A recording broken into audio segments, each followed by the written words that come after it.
Alors bonjour à tous, aujourd'hui on se retrouve pour la vidéo de la Skull de chez Vaping Delight.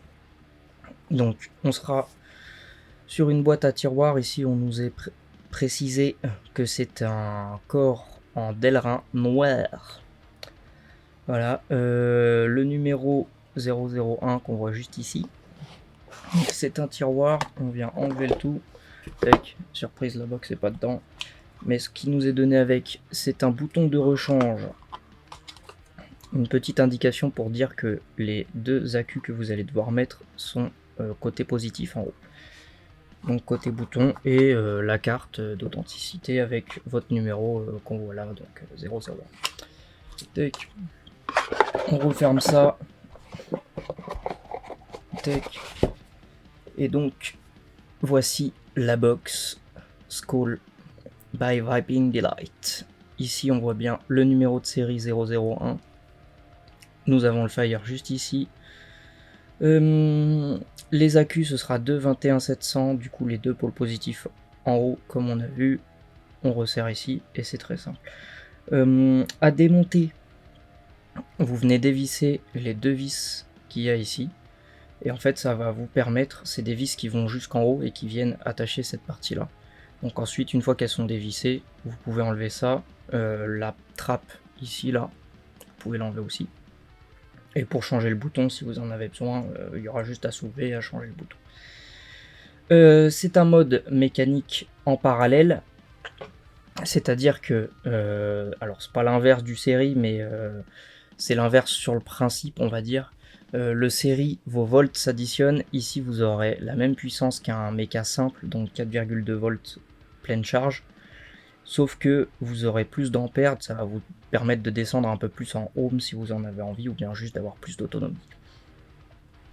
Voilà, les petits trous de dégazage juste ici. On voit les gravures sont vraiment bien faites. Hein. Que ce soit sur la partie métal ou sur la partie d'aileron. Voilà, c'est un mode que j'aime beaucoup. Je lui ai mis le petit Voltrov 30, la revue arrivera bientôt je pense. Enfin, ce sera sûrement la prochaine ou celle d'après. Donc on va tester ça.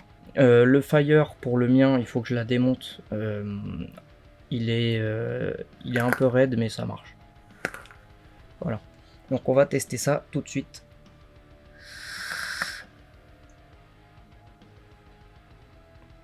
Franchement ça marche fort. Quand vous réglez bien le fire, c'est bien réactif comme il faut. Le mien, des fois j'ai des misclics. Voilà, là vous avez vu, j'appuie, il n'y a rien qui se passe. Si j'appuie un peu plus fort, des fois ça marche. Voilà. Faut que je la démonte et que je règle sur le fire. En fait, vous avez une petite vis qui va venir faire contact avec une partie en cuivre, je crois, qui est juste en dessous. Et il faut que je la règle mieux pour que mon fire il ait plus de course en fait. Là, vous voyez, il n'y a quasi pas de course. Voilà. Donc on se retire une petite taffe.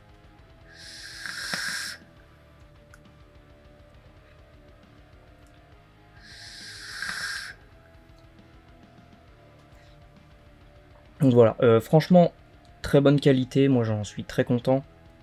C'est mon premier mode parallèle. Avant j'utilisais que du série comme celle-ci là que je vous ai présenté récemment. Et ça change, voilà. C'est différent, c'est pas mieux, c'est pas moins bien, ça change. Donc je vous la recommande si vous avez un petit budget quand même à mettre parce que c'est 350 balles environ je crois sur leur site. À Vaping Delight du coup. Et voilà, moi j'ai eu la chance d'avoir le 001, je l'ai acheté d'occasion à un ami. Donc voilà. Si vous avez un budget à mettre et que vous aimez les modes parallèles bien foutus, fait main, etc., franchement elle est top. Voilà, au niveau de la prise en main, moi je la prends comme ça, vous avez des encoches pour les doigts qui sont juste parfaites. Et ensuite Fire en haut, c'est top. Ce sera tout pour cette petite revue, elle a été courte, il n'y a pas grand chose à dire en soi. Donc on se retrouve la prochaine fois pour sûrement un autre mode parallèle philippin ou bien le Voltrov, je vais voir selon mes envies. Voilà, donc je vous dis à tous et à toutes une bonne journée et à la prochaine.